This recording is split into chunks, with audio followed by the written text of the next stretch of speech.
Hello guys, what's up? Welcome to my channel. Kapag kayo ay bago pa lang po sa channel, huwag niyo pong kalimutan mag-subscribe. First time ko po mag-tutorial about paano tanggalin ang copyright sa inyong video at paano malalaman na ang copyright. So here we go. Open po tayo ng new tab. Then, punta po tayo kay YouTube.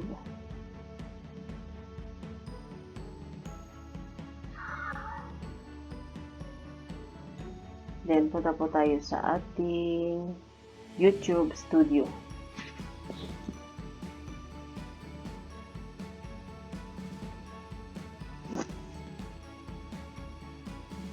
So, dito po.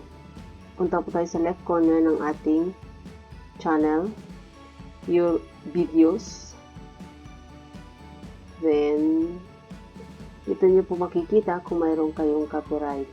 Dito po sa bandang kanan, sa may gitnang bahagi, sa may visibility, next is restriction.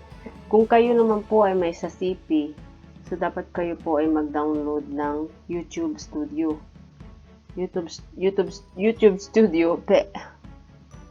Tapos, doon nyo rin po sa may your video, punta kayo at ganito din po ang makikita nyo, restriction or copyright.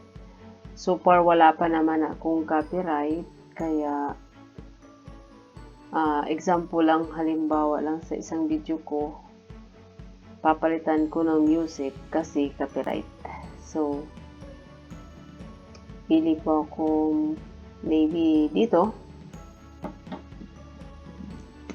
Then, on the left corner, makikita nyo po yung editor. So, click si editor.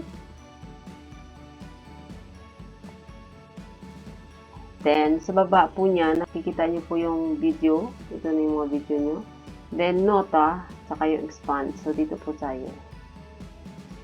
Yeah. And then, audio. So, then, mamimili po tayo kung anong music ang gusto natin.